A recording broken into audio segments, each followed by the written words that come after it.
I guess the thought that was arising was that at the end of the day, happiness is the goal. Like we all want to be happy Yeah. and feel good.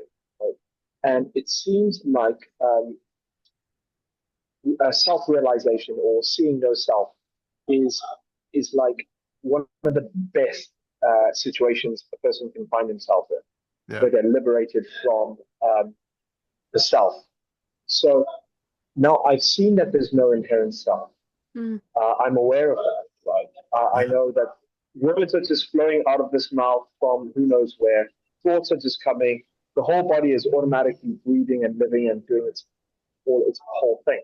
Yeah. But it doesn't stop the thoughts Hmm. from arising that bind me to believing that there is a self. Yeah, that's why I feel the, Yeah. the feelings, the ups and downs. So, what would you say is the next step to getting from where I am, I'll say, to Yeah, to you might want to answer that. I just want to come with little bit of a warning, and it's when you say that the goal is happiness, that is an impossible bar to put down. You cannot always be happy. You need to allow the moment to be as it is, and you need to allow whatever is arising in the moment to be as it is. When you have a sure. standard and or an expectation, I rather want to say a standard. If you have a standard saying, I want to be happy, first of all, it's impossible because it's so vague. You know, there's not a standard. Mhm. It's not like I have smiled 10 minutes today, which means I am happy. 9 minutes I'm not, 11 minutes I'm very happy. You haven't got a bar for happiness, which means that it is unachievable because it's too vague. That's one thing. The other thing is that you're actually not in the moment. In the moment, you cannot be happy or sad. You can just be.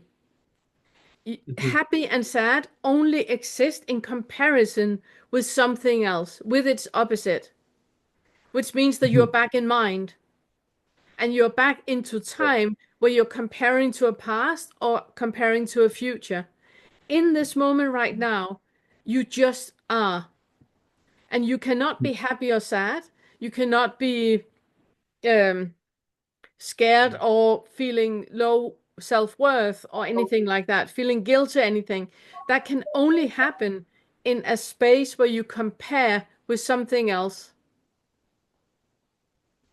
If you have a thought about I have a low self-worth, you're comparing to something else. And that something else is not real. It's the fourth fetter. In this moment right now, there's just Rich in whichever way he's arising right now. And there is nothing wrong with that because this is what is arising. It's only in comparison with something else that you can pull the short end of the stick or you can be the winner of the day. So just be careful with that. Keep coming back to this moment right now and notice what is here, like I wrote to you on YouTube. Notice what is here in your sensory experience. How does it feel to look at what you look at? Not what you think about it, but how does it feel in your eyes to look at a flower? How does it feel to smell what you smell? How does it feel to be in your body right now? How does your breath feel? That is the only thing you can do to get back to this moment where you're not thinking about this moment. So it's not what you think about how this rose smells, it's just how it smells.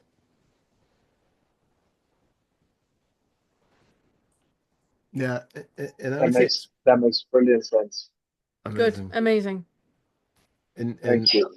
I would just add quickly to the, you asked where you are right now. It's the breaking down, like you had said earlier, it's breaking down the belief in the thought or the identification with the thought by continually investigating when that thought comes up that feels like it's a negative, believable, possibly true thought about Rich that's, in some way problematic.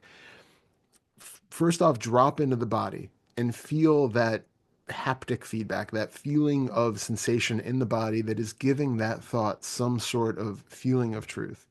And start to feel like the first thing is kind of what, like, if you can name the emotion first, then it gives you a little bit more grasp of what you're experiencing. So you have a thought about Rich that seems like, really negative. Drop into the body, get a sense of what that emotion feels like, and put a label on it first to see, okay, well, this is actually like sadness. It feels like, um, it's the same kind of sadness that has come up every time I feel like I'm not good enough at doing something or whatever it is. So now you have a foothold on what you're actually experiencing. It's not just a thought that's general and plaguing you that you can't, some boogeyman in the corner. Now you feel it and you go, okay, so this is sadness that I'm working with now. Now you can take the label of sadness off of it because now you've put some sort of contextualization around it. You know what it is. Now you can see, okay, I have a thought that I'm not going to be good at, making friends, and, I'm going to be alone for the rest of my life. So now I have this like fear thought that comes up, or a sadness thought, a loneliness thought. I know what that is. Now isolate it into its parts. I see a visual image of myself being alone at 70 years old. If that was what the thought was. I hear an auditory version of my voice saying, oh, you're always going to be alone, nobody's going to hang out with you, whatever it is. And I feel in the body this feeling of fear or sadness or loneliness. Now you take the label off of that and then just be with the sensation in the belly. Just be with the sensation in the chest or wherever it shows up in the body, and see if you can hold all of these parts in isolation.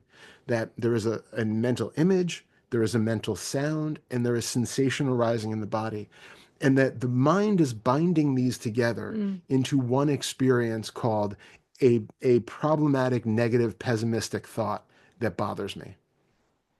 So we dissect it into its parts. Then you can start to become aware that none of this is actually happening right now. None of this is real. The most real that it is that you feel a sensation in your stomach that you can't even really label as anything else. That it's just a fleeting moment of sensation in the stomach. Well, why is that a problem? You can isolate it from that way, and you can work at it to deconstruct the belief in these thoughts. But you can also go the second feta route of saying, okay, so clearly I have some sort of an issue around sadness, loneliness, belief in low self-esteem or something like that. So then you can do the second feta work of that, reconditioning the system, doing the reparenting, giving self-love and all of that stuff to help bolster that part that has been deficiently um, conditioned, up through the point, so that those thoughts, if they show up, like I said to Deborah, don't really have any hooks anymore. It doesn't matter if you do have, they probably won't be coming up as much, but even if you do have a moment of that, it doesn't have the same pull because it's not touching that same feeling of emptiness or sadness or, whatever that's being triggered. Mm. Does that help? Yeah, absolutely. Brilliant. Thank you very All right. much, Todd. Amazing. This is great.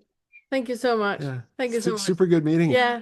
Happy to have you here. Yeah. Thank you for Lovely to coming. meet you guys too. Yeah, thanks for having me. Thanks Absolutely. We for, look forward to seeing you again. uh, Thank you. Bye.